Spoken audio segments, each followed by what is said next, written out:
ഇനിയിപ്പോൾ നമുക്ക് സ്ഥിരമായിട്ട് ഇവിടെ കാണേണ്ടി വരും അല്ലേ?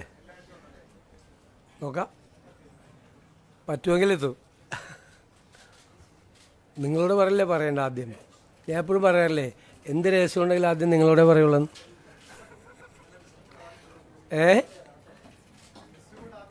അല്ല, ഗവർണറെ കാണുന്നതിന് മുമ്പ് പറയാൻ പാടില്ല, അതിനുള്ള അധികാരം നമുക്കില്ല. അതുകൊണ്ടാണ്. എന്നിട്ട് ഓടി വന്ന് നിങ്ങളോടാ പറഞ്ഞത്. എന്ത് പാടുപെട്ടാ ഓടി എത്തിയത് അവിടെ. അപ്പോൾ നമ്മൾ ഇന്നിപ്പോൾ ആദ്യത്തെ മന്ത്രിസഭാ യോഗം കഴിഞ്ഞു സത്യപ്രതിജ്ഞയ്ക്ക് ശേഷം. അപ്പോൾ തെരഞ്ഞെടുപ്പ് കാലത്ത് UDF 5 ഗ്യാരണ്ടികൾ ജനങ്ങൾക്ക് നൽകിയിട്ടുണ്ടായിരുന്നു. ആദ്യത്തെ മന്ത്രിസഭാ യോഗത്തിൽ തന്നെ അതിലെ 2 ഗ്യാരണ്ടികൾ നടപ്പാക്കാൻ തീരുമാനിച്ചു. ഒന്ന്, KSRTC ബസ്സുകളിലെ സ്ത്രീകൾക്കുള്ള സൗജന്യ യാത്ര അനുവദിക്കുന്ന സംബന്ധിച്ച് ജൂൺ 15-ാം തീയതി മുതൽ നടപ്പാക്കും. അതിൻ്റെ വിശദാംശങ്ങൾ പിന്നീട് പ്രഖ്യാപിക്കും. ജൂൺ 15 മുതൽ, അടുത്ത മാസം 15-ാം തീയതി മുതൽ KSRTC ബസ്സിലെ സ്ത്രീകളുടെ സൗജന്യ യാത്ര ആരംഭിക്കും. രണ്ടാമത്തെ കാര്യം, ഒരു വയോജനങ്ങൾക്കായുള്ള പ്രത്യേക വകുപ്പ് രൂപീകരിക്കും എന്ന് ഇന്ദിരാ ഗ്യാരണ്ടിയിലുണ്ടായിരുന്നു. നിങ്ങൾ കേൾക്കുമ്പോൾ അത് തീരുമാനമെടുത്തിട്ടുണ്ട്. വയോജനങ്ങൾക്കായി പ്രത്യേക വകുപ്പ് രൂപീകരിക്കാൻ പോവുക. ഞാൻ വളരെ അഭിമാനത്തോടെ പറയുന്നു, എൻ്റെ അറിവിൽ നമ്മുടെ രാജ്യത്ത് ആദ്യമായിട്ടാണ് ഒരു സംസ്ഥാനത്ത് വയോജനങ്ങൾക്ക് വേണ്ടി പ്രത്യേകമായ വകുപ്പ് രൂപീകരിക്കുന്നത്. ഞങ്ങൾ ആ വകുപ്പ് രൂപീകരിച്ചതിന് ശേഷം ഇത് ഏറ്റവും ഭംഗിയായി നടപ്പാക്കിയ രാജ്യം ജപ്പാനാണ്.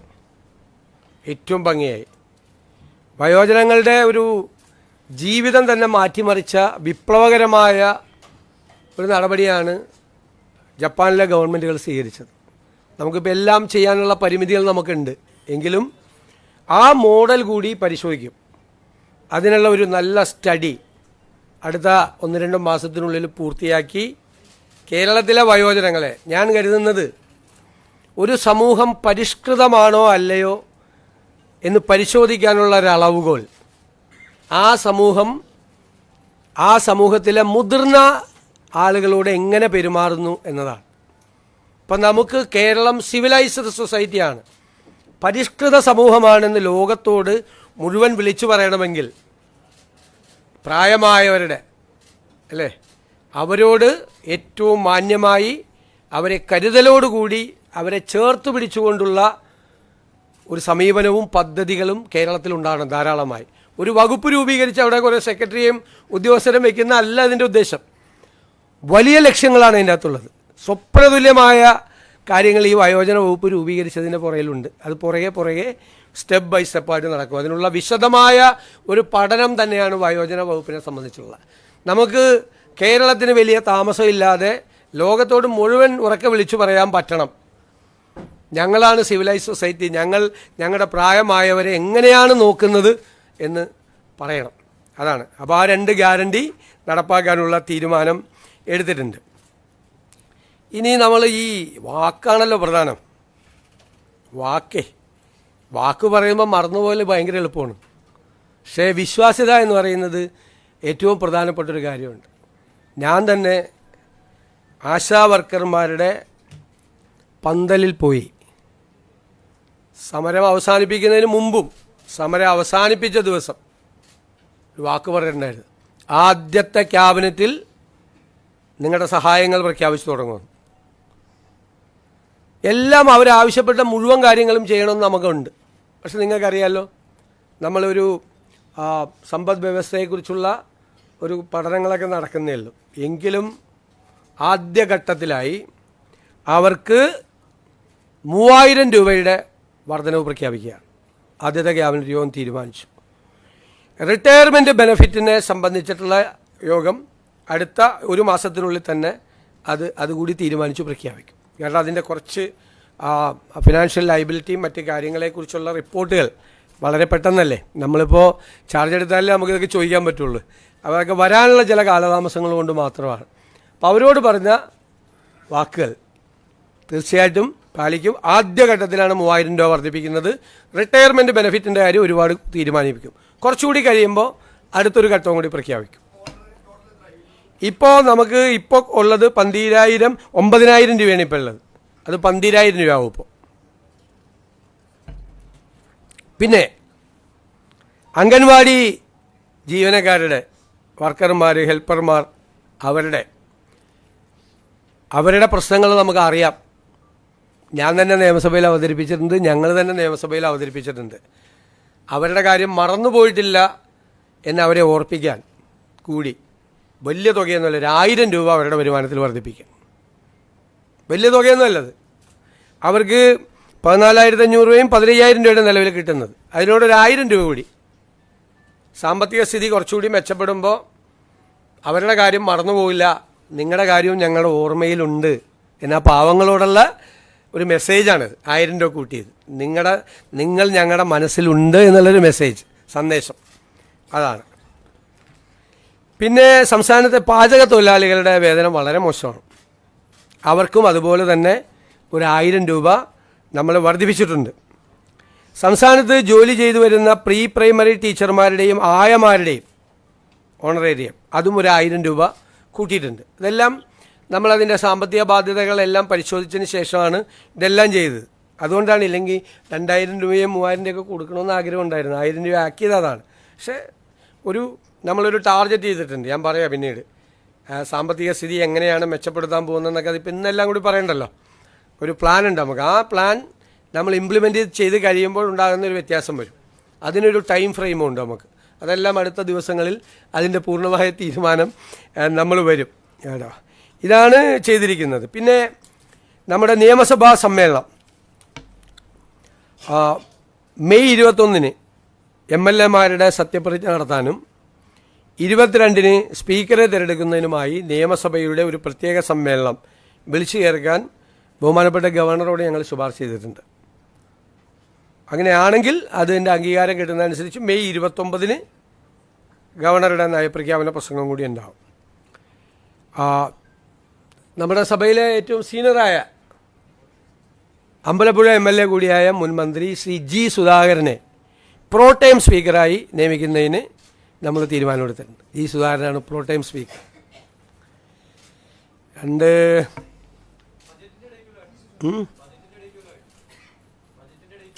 പറയാം ഇത് ഗവർണറുടെ ഇത് കിട്ടിക്കഴിഞ്ഞിട്ട് നമുക്ക് പറയാം.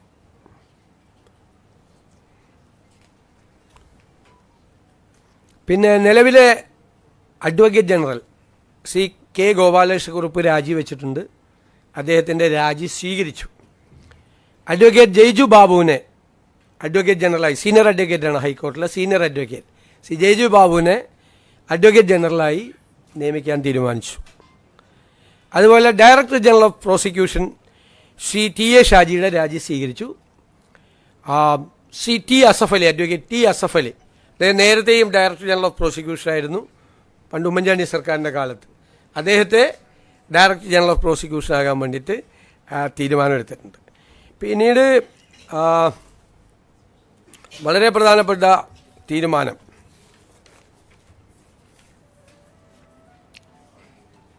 നമ്മൾ ombudsman, state election commissioner, PSC members, information commissioner തുടങ്ങിയ കാര്യങ്ങളിൽ തീരുമാനമായിട്ടില്ല. അപ്പോൾ അത് പുതിയ മന്ത്രിസഭ, പുതിയ ഗവൺമെൻറ് അത് അറിയിക്കും എന്ന് ഗവർണറെ അറിയിക്കാൻ തീരുമാനിച്ചിട്ടുണ്ട്. 15/12/2023 ഈ നവകേരള സദസ്സിൻ്റെ പരിപാടിയുടെ ഭാഗമായി അന്നത്തെ മുഖ്യമന്ത്രി ആലപ്പുഴ ജില്ലയിൽ എത്തിയപ്പോൾ റോഡരികിൽ പ്രതിഷേധം നടത്തിയ 2 പേർക്കെതിരായി മുഖ്യമന്ത്രിയുടെ ഗൺമാന്മാരായ ആളുകൾ വളഞ്ഞിട്ട് ആക്രമിച്ച സംഭവം കേരളത്തെ നടുക്കിയൊരു സംഭവം ഉണ്ടായിട്ടുണ്ട്. ഒന്നും മറക്കാൻ പറ്റുന്നില്ല. അതിൽ ഇല്ലേ, നമ്മളതിൻ്റെ രാഷ്ട്രീയ പ്രതികാരത്തിനൊന്നും അല്ല പോകുന്നത്. ബഹുമാനപ്പെട്ട ആലപ്പുഴ മജിസ്ട്രേറ്റ് കോടതി നവംബർ 8, 2024 ഒരു ഉത്തരവിട്ടിട്ടുണ്ട്. എന്താണ് ഉത്തരവ്? അതൊരു അന്വേഷണം നടത്തണം, പുനരന്വേഷണം നടത്തണം. കാരണം ഇവർ പറഞ്ഞത് ഒരു തെളിവും ഇല്ല എന്നാണ് പറഞ്ഞത്. അപ്പോൾ വീഡിയോ ഉണ്ടെന്ന് പറഞ്ഞു, വീഡിയോ ഇല്ല എന്ന് പറഞ്ഞു. അപ്പോൾ ഇവർ വീഡിയോ ഹാജരാക്കിയപ്പോൾ കോടതിക്ക് അത് ബോധ്യമായി. കാരണം മുഖ്യമന്ത്രിയെ രക്ഷിക്കുന്നതിന് വേണ്ടിയിട്ടല്ല, ഞാൻ എൻ്റെ മെറിറ്റിലേക്കൊന്നും പോകുന്നില്ല, ബോധ്യമായി. അപ്പോൾ കോടതി ഒരു പുനരന്വേഷണത്തിന് ഉത്തരവിട്ടിട്ട് ഇതുവരെ അന്വേഷണം നടത്തിയിട്ടില്ല. അപ്പോൾ നമ്മൾ നടത്തണ്ടേ? നിയമപരമായ ഇതല്ലേ. അതുകൊണ്ട് അതിനൊരു സ്പെഷ്യൽ ഇൻവെസ്റ്റിഗേഷൻ ടീം ആ കേസ് അന്വേഷിക്കും. ഇത്രയാണ് തീരുമാനങ്ങൾ. പിന്നെ മഴക്കാല പൂർവ്വ പ്രവർത്തനങ്ങൾ നടത്തുന്നതിന് വേണ്ടിയിട്ടുള്ള നടപടിക്രമങ്ങൾ ക്യാബിനറ്റ് പരിശോധിച്ചിട്ടുണ്ട്. അത് കുറേ കൂടി മെച്ചപ്പെടുത്തി കുറേ കൂടി വേഗത്തിലാക്കുന്നതിന് വേണ്ടിയിട്ടുള്ള നടപടികൾ കൂടി അത് സ്വീകരിക്കും. അടുത്ത മന്ത്രിസഭാ യോഗം ബുധനാഴ്ച ക്രമം അനുസരിച്ച്, ഇതൊരു കൺവെൻഷനലായിട്ട് ചേരുന്നതാണ്, അടുത്തതും അത് ചേരും. ഇതൊക്കെയാണ്. അതെ, ഞാൻ പറഞ്ഞല്ലോ, അതിപ്പം നമുക്ക് ഇപ്പോഴല്ലേ നമ്മൾ ഒപ്പിട്ട് ചാർജ് എടുത്തത്. നമുക്കതിൻ്റെ ഫിസിക്കൽ ഇമ്പാക്റ്റ് എന്താണ്, മറ്റ് കാര്യങ്ങൾ എന്താണ് എന്ന് നമ്മളിപ്പോൾ ആവശ്യപ്പെട്ടിട്ടേ ഉള്ളൂ. അത് കിട്ടിക്കഴിഞ്ഞാലല്ലേ നമുക്കതിൻ്റെ ഡീറ്റെയിൽസ്, ഒരു വർഷം എത്ര വരുമാനം ഉണ്ട്, അതിൻ്റെ ഫിനാൻഷ്യൽ ഇമ്പാക്റ്റ് സാധാരണക്കാരുടെ മീതെ എത്രയാണ് കൂടുന്നത് എന്നെല്ലാം ഒന്നൊരു പരിശോധിച്ചിട്ട് ഒരു തീരുമാനം അടുത്ത ക്യാബിനറ്റിലോ അല്ലെങ്കിൽ വേറൊരു ഉണ്ടാവും. അത് ഞാൻ പറയാൻ വിട്ടുപോയതാണ്. തീർച്ചയായിട്ടും ധവളപത്രം ഇറക്കും, സാമ്പത്തിക സ്ഥിതിയെക്കുറിച്ചുള്ള ധവളപത്രം ഇറക്കും. അത് തീരുമാനമായിട്ടുണ്ട്. അത് ഒരു ഉദ്യോഗസ്ഥ തലത്തിൽ മാത്രമല്ല, വിദഗ്ധരായ ആളുകളെ ഒരു ടീം അത് പിന്നീട് പ്രഖ്യാപിക്കും. വളരെ പെട്ടെന്ന് വേണം. സാമ്പത്തിക വിദഗ്ധരായ ആളുകളുടെ ഒരു ടീം അത് അന്വേഷിക്കാൻ വേണ്ടിയിട്ട് ഉണ്ടാവും. അത് പരിശോധിച്ച് നിലവിലെ സാമ്പത്തിക സ്ഥിതിയെക്കുറിച്ച് കേരളത്തിലെ ജനങ്ങളെ ബോധ്യപ്പെടുത്തുന്നതിന് വേണ്ടിയിട്ടുള്ളൊരു ധവളപത്രം ഉണ്ടാവും. അല്ല, അതല്ല ഞാൻ പറയാം. അതിൻ്റെ വിശദാംശങ്ങൾ പിന്നീട് തരും. 15-ാം തീയതി മുതൽ അത് നടപ്പാക്കും. വിശദാംശങ്ങൾ അടുത്ത ദിവസങ്ങളിൽ തരും, നിങ്ങൾക്ക് തരും. അല്ലല്ല, അതൊന്നും എല്ലാം കൂടി നമ്മളൊരു ആദ്യത്തെ ക്യാബിനറ്റ് തീരുമാനിച്ച അടുത്ത ദിവസമൊക്കെ പോയി വെറുതെ ഇരിക്കേണ്ടി വരില്ലേ, ചുമ്മാ. ഇല്ലില്ലേ, SIT രൂപീകരിച്ച് അത് ആഭ്യന്തര വകുപ്പാണ് അത് ചെയ്യേണ്ടത്. അതൊക്കെ അവർ ചെയ്തോളും ഭംഗിയായിട്ട്. അതിലൊക്കെ ക്യാബിനറ്റ് എടുക്കേണ്ട കാര്യം.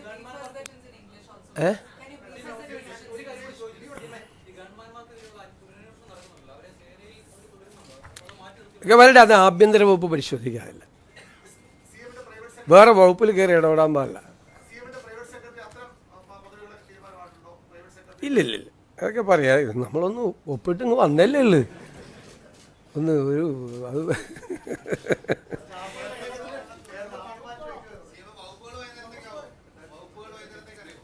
സമയത്ത് കിട്ടിയ ഗസറ്റ് വരും സമയമാകുമ്പോൾ. വല്ലതും വൈകിയ റെക്കോർഡ് അല്ലേ? റെക്കോർഡ് സ്പീഡിലാണ് കാര്യങ്ങൾ പോണത്. ഞാൻ പറഞ്ഞല്ലോ, അത് ജൂൺ 15-ാം തീയതി മുതൽ നടപ്പാക്കും. അതിൻ്റെ ഡീറ്റെയിൽസ് വിൽ ബി ഇൻഫോംഡ് എന്ന് പറഞ്ഞല്ലോ. ഇല്ല, ഞാൻ പറഞ്ഞു ഇത്രയും തീരുമാനമൊന്നും എടുത്തിട്ടില്ല, അത്രേ പറ്റുള്ളൂ. വരട്ടെ, എന്ത് കാര്യമുണ്ടെങ്കിലും ഞാൻ വേറെ ആരെടുത്തും പറയുന്നതിന് മുമ്പ് നിങ്ങളോട് പറയുള്ളൂ. അതിൻ്റെ വാക്കാണ്, രഹസ്യം. ഫസ്റ്റ് നിങ്ങളുടെ പറയുള്ളൂ. ഉറപ്പായിട്ട് പരിശോധിക്കരുത്, ഉറപ്പായി അത് പരിശോധിക്കും. കാരണം ഞാനും അതിനെ വിമർശിച്ചിട്ടുള്ള ആളാണ്. പണ്ട് പറഞ്ഞ വാക്ക് വിഴുങ്ങാൻ പാടില്ല, വാക്കാണ്. ഞാൻ വിമർശിച്ചിട്ടുള്ള പരിശോധിക്കും ഞങ്ങൾ. അപ്പോൾ നിങ്ങളുടെ ആളിൽ എല്ലാവരും ഉണ്ടോ?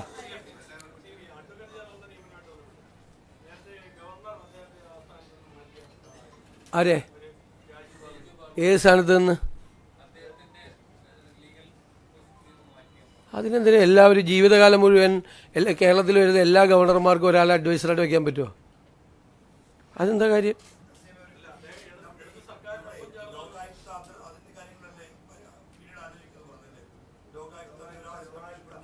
അതെല്ലാം ഗവൺമെൻറ് അറിയിക്കുന്നു.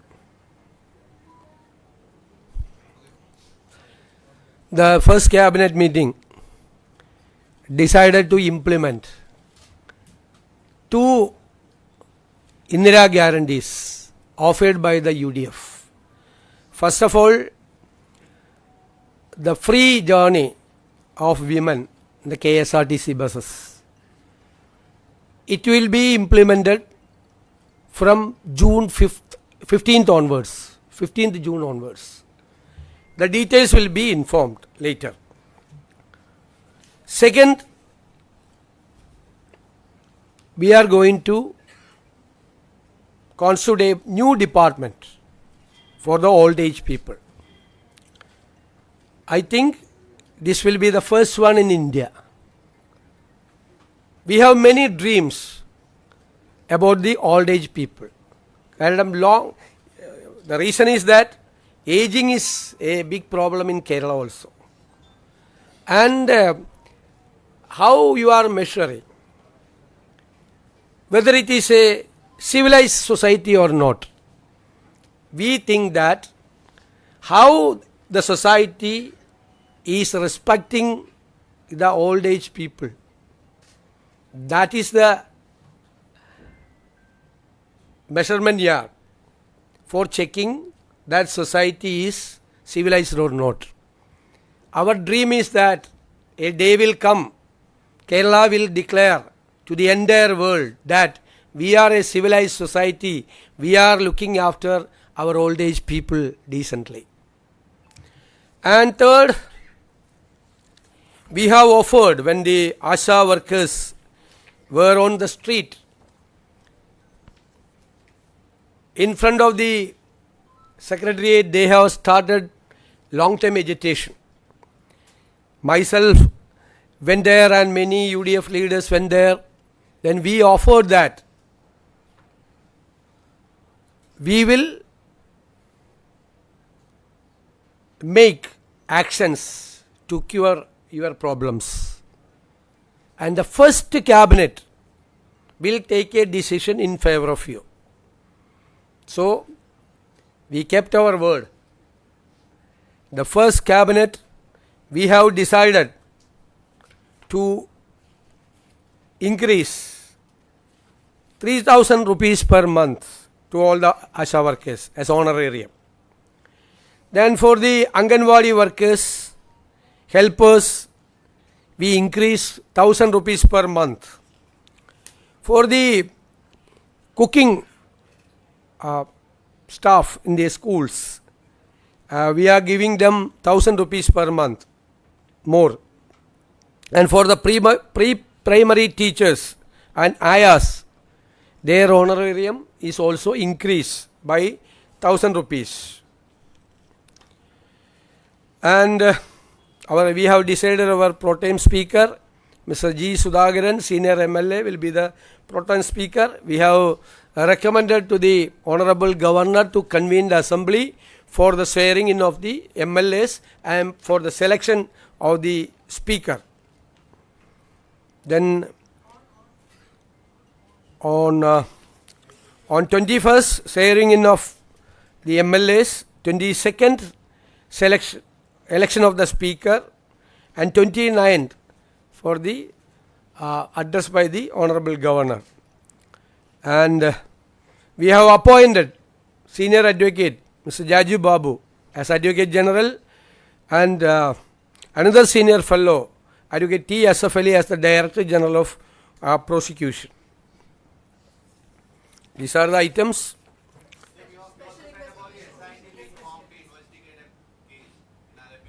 Yeah, when the former Chief Minister was conducting a program, there was a protest in Alleppey and there was a case. Two workers were brutally attacked by the gunmen of the Honorable former Chief Minister. It was a case, and by rejecting the arguments put forward by the prosecution, the court issued an order for a reinvestigation. Unfortunately, for the last 1.5 years, the government has not so far issued an order for reinvestigation. So the first cabinet decided to constitute a special investigation team for the reinvestigation ordered by the Honorable Court. Okay? But do you think that it might sound like a politics of vendetta? That is why I told you that on November 8th, 2024, the Alappuzha District Court issued an order for a reinvestigation. Not so far. The government has not issued an order for investigation. This is, we are implementing the court order. How it will, it can be interpreted as a political vendetta? No. But we don't forget anything. സത്യപ്രതിജ്ഞ ചടങ്ങിൽ സാധാരണ ഈ ഉള്ള protocol കീഴ്വഴക്കം മാറ്റിവെച്ചുകൊണ്ട് പുതിയ രീതിയിലേക്ക് പോകുന്നത് എന്തുകൊണ്ടാണ്? Precedence ഒക്കെ മാറ്റപ്പെടാനുള്ളതല്ലേ.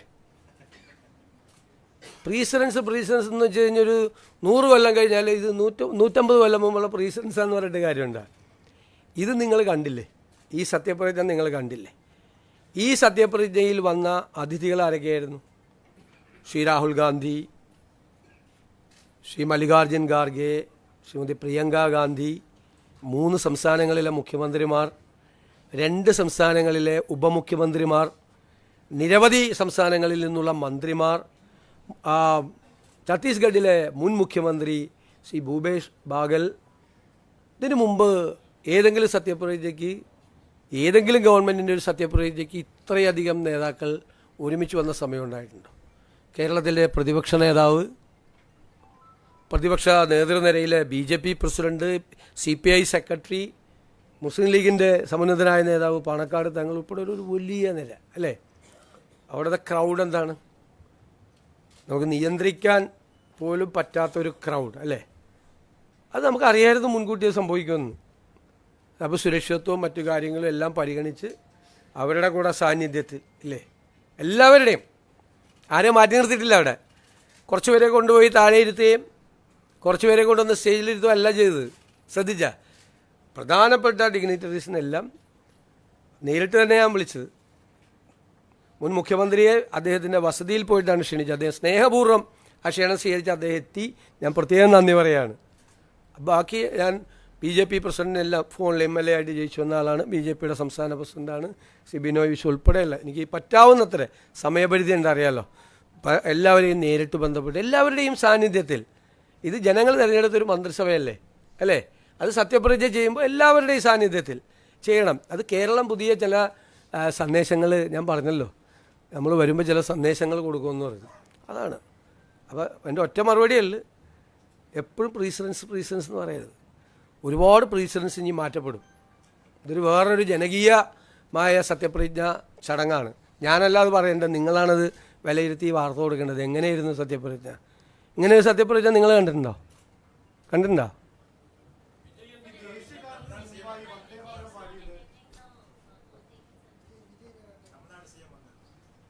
അല്ലല്ല, അദ്ദേഹം വരും. ഞാൻ പറഞ്ഞല്ലോ, ഇന്നലെ നിങ്ങളോട് പറഞ്ഞല്ലോ, അദ്ദേഹം വരും. ഇപ്പം ശരിയപ്പാ, ഇതെല്ലാം എന്തോരം പറഞ്ഞ്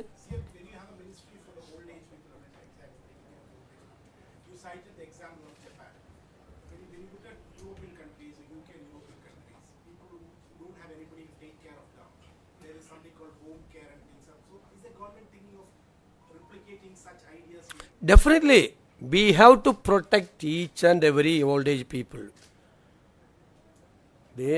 We don't allow them to be alone. The government is with them. Kerala is with them. That is a message. It's a very good question. That is our dream. We have to reach there. Nobody. Okay. Thank you very much.